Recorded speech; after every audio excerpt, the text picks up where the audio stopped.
तो बच्चों इस वीडियो में क्लास 9th के इंग्लिश के पेपर को डिस्कस करेंगे, जो कि लास्ट ईयर का एक कंप्लीट पेपर के सॉल्यूशन को भी डिस्कस करेंगे। सबसे पहले आप पैटर्न को समझ लो कि किस हिसाब से आपका पेपर होगा। ठीक है, तो ध्यान से देखते चलो।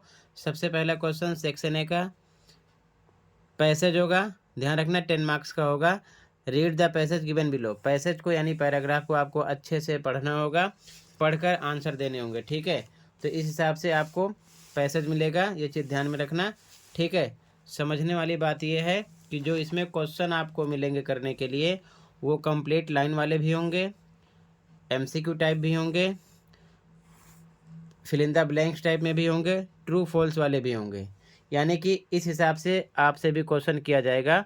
ठीक है, एमसीक्यू वाले भी हो सकते हैं, कंप्लीट लाइन वाले भी हो सकते हैं, और एमसीक्यू टाइप भी हो सकते हैं। आंसर अभी मैं एक साथ शो करूंगा, पहले आप पैटर्न समझ लो पूरे पेपर को देखकर। ठीक है, जिस हिसाब से यहाँ पर देख रहे हो सेम ऐसे ही क्वेश्चन होंगे, हर प्रकार से मिलेंगे आपको। ठीक है, एक चीज़ ध्यान में रखना, जैसे यहाँ पर क्वेश्चन 8 है, यहाँ पर लिखा है पैरा थर्ड, तो इसका मतलब होता है कि इस क्वेश्चन का आंसर आपको केवल पैरा थर्ड में ही देखना है। जैसे कि यहाँ पर लिखा है ना थर्ड, इसी प्रकार थर्ड में इसका आंसर देखना है। फोर्थ लिखा होता है फोर्थ में। बाकी पैसेज को पढ़ने का मतलब नहीं है क्वेश्चन के साथ अगर किसी भी प्रकार का पैरा मेंशन किया गया है तो। ठीक है, जैसे कि यहाँ पर लास्ट में मेंशन किया गया। ठीक है, ध्यान रखना। इसके बाद में सेकंड क्वेश्चन भी आपका पैसेज होगा। पैसेज को केयरफुल्ली आपको पढ़ना होगा, पढ़कर आंसर इसी में से देने होंगे। ठीक है, यहाँ पर आप देख सकते हो। तो यहाँ पर क्वेश्चन कंप्लीट लाइन वाले भी हो सकते हैं, एमसीक्यू टाइप भी हो सकते हैं। ये भी 10 मार्क्स का ही रहेगा। ठीक है, ध्यान रखना 10 नंबर के क्वेश्चन रहेगा। ठीक है, सॉल्यूशन अभी एक साथ दिखा दूंगा। कंप्लीट लाइन वाले भी हो सकते हैं, fill in the blanks type में भी हो सकते हैं, एमसीक्यू टाइप भी हो सकते हैं, और ध्यान रखना ट्रू फॉल्स वाले भी हो सकते हैं। ठीक है, ये चीज़ ध्यान में रखना, क्वेश्चन का पैटर्न ऐसे ही रहेगा।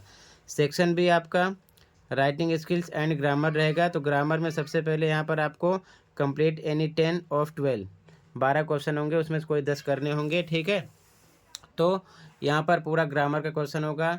आपको टेंस भी पढ़ना पड़ेगा, सेंटेंस के बारे में पता होना चाहिए। ठीक है ना, मोडाल्स के बारे में पता होना चाहिए, प्रीपोजिशन के बारे में पता होना चाहिए। तो एरर करेक्शन टाइप में भी हो सकता है, और आपको डायरेक्ट इनडायरेक्ट स्पीच का भी पता होना चाहिए, उसमें से भी क्वेश्चन करेंगे। इस हिसाब से फॉर्मेट में करेंगे, जैसा कि मैंने साथ में आंसर मेंशन किया। अभी आपको मैं कंप्लीट आंसर भी शो कर दूंगा। ठीक है, पहले पैटर्न समझ लो कि ऐसे पैटर्न में ही आपका पेपर रहेगा, ये चीज़ ध्यान में रखना। ठीक है ना, एमसीक्यू टाइप भी हो सकते हैं। ठीक है, इस प्रकार से 3 ऑप्शन वाले भी आपको मिल सकते हैं, एरर करेक्शन वाले हो सकते हैं, और इस प्रकार से भी आपसे क्वेश्चन एमसीक्यू टाइप में ABCD में भी एरर करेक्शन के रूप में कर सकते हैं। ठीक है, ये चीज़ ध्यान में रखना। तो ये पैटर्न आप अच्छे से समझ लो। यहाँ पर आपको रिपोर्ट कंप्लीट करनी है। ठीक है ना, नरेशन अच्छे से पढ़ लेना। ठीक है, ये चीज़ ध्यान में रखना। ठीक है, आगे देख लो, सेम यही पैटर्न रहने वाला है आपका। ठीक है, इस हिसाब से फॉर्मेट होगा। इसके बाद में राइटिंग स्किल में क्वेश्चन नंबर 4 आपका होगा डिस्क्रिप्टिव पैराग्राफ। 120 वर्ड्स में लिखना होगा, यानी कि वर्णनात्मक अनुच्छेद लिखना होगा। यहाँ पर चॉइस होगी, उसे करो या फिर इसे करो। ये भी सेम डिस्क्रिप्टिव पैराग्राफ ही होगा, 120 वर्ड्स में लिखना होगा। ठीक है, इसके बाद में अगला क्वेश्चन जो होगा आपका, ध्यान रखना, डायरी एंट्री वाला होगा। पैरा के बाद में यहाँ पर अगला क्वेश्चन, यहाँ पर डायरी एंट्री के लिए बोला गया है। ठीक है, यहाँ पर आपको चॉइस मिलेगी, ऊपर वाला करो या फिर नीचे वाला। ठीक है, और नीचे वाले क्वेश्चन में आपको यहाँ पर कंप्लीट द स्टोरी कंप्लीट करनी होगी, 100 to 120 वर्ड्स में लिखना होगा। ठीक है, इसके बाद में अगला क्वेश्चन सेक्शन सी का जो होगा, आपको एक यहाँ पर एक्सट्रैक्ट दिया होगा, पढ़ना होगा, पढ़कर आंसर देने होंगे। क्वेश्चन जो होंगे आपके एमसीक्यू टाइप भी हो सकते हैं, कंप्लीट लाइन वाले भी हो सकते हैं, जैसा कि आप देख रहे हो, ट्रू फॉल्स वाले भी हो सकते हैं। पैटर्न सेम यही रहने वाला है। ठीक है ना, यहाँ पर चॉइस होगी, ऊपर वाला करो या फिर नीचे वाला। नीचे वाले एक्सट्रैक्ट का भी सेम फॉर्मेट होगा, ये चीज़ ध्यान में रखना। ठीक है ना, एमसीक्यू टाइप भी क्वेश्चन हो सकते हैं, ट्रू फॉल्स वाले भी हो सकते हैं, कंप्लीट लाइन वाले भी हो सकते हैं, और 1 वर्ड वाले भी हो सकते हैं। अगला क्वेश्चन जो होगा, फिर से आपको एक एक्सट्रैक्ट मिलेगा, लेकिन पोएम से मिलेगा, ध्यान रखना। इसमें भी same question MCQ type, complete line वाले, या फिर ट्रू फॉल्स, या फिर fill in the blanks type में हो सकते हैं, ये चीज़ ध्यान में रखना। इसमें भी आपको मिलेगी चॉइस। ठीक है, ऊपर वाला करो या फिर नीचे वाला करो, ध्यान रखना। फॉर्मेट इसका भी सेम वही रहने वाला है जैसा कि ऊपर वाला था। ठीक है, इसके बाद में अगला क्वेश्चन, आंसर एनी 4, कोई 4 क्वेश्चन के आंसर देने होंगे 5 में से। ठीक है, तो ये आप क्वेश्चन आंसर बुक से तैयार कर लेना। फिर अगला क्वेश्चन होगा आंसर एनी टू, कोई दो करने होंगे 40 to 50 वर्ड्स में। ऊपर वाला भी 40 to 50 वर्ड्स में ही आंसर देना होगा, शॉर्ट टाइप होगा, ये भी शॉर्ट टाइप होगा, ठीक है। उसके बाद में क्वेश्चन 10 एनी वन, कोई एक क्वेश्चन करना होगा 100 to 120 वर्ड्स में, नहीं लॉन्ग टाइप आंसर होगा, चॉइस होगी और लगा होगा ऊपर वाला करो या फिर नीचे वाला करो, ठीक है ये। इसके बाद में अगला क्वेश्चन भी आपका लॉन्ग टाइप क्वेश्चन आंसर होगा, 100 to 120 वर्ड्स में आंसर देना होगा, चॉइस होगी ऊपर वाला करो या फिर नीचे वाला करो, ठीक है। तो ये तो था सेम पैटर्न आपका, ठीक है ना, सेम ये पैटर्न रहने वाला है पेपर का, ठीक है। अब कंप्लीट पेपर का आंसर देख लो, ठीक है, और तैयार कर सकते हो, ये चीज़ ध्यान में रखना। तो बच्चों ध्यान से देख लो, ये आंसर की है इस पेपर की, ठीक है। इसी प्रकार सभी पेपर के आंसर अपलोड हैं जितने आपके हुए हैं, कमेंट में लिंक मिलेगी, देख सकते हो।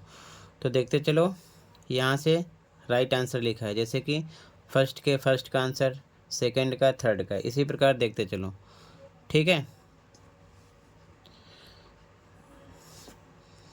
देखते चलो और तैयार कर लेना, ओके।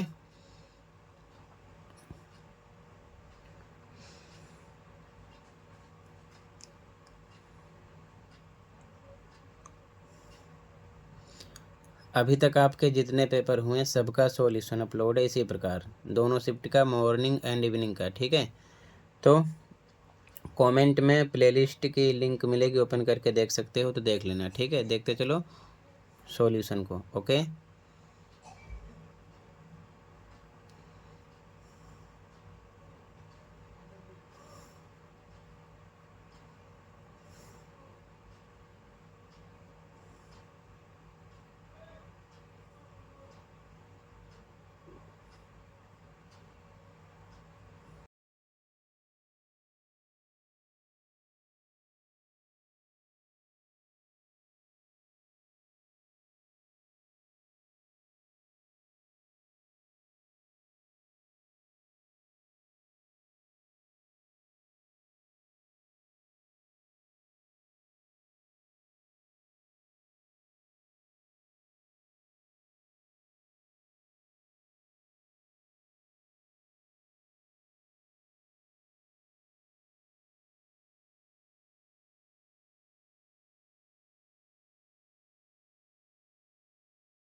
तो टोटल बच्चों इतना ही था, कंप्लीट हुआ। मिलते हैं अगली वीडियो में। Thank you for watching and take care.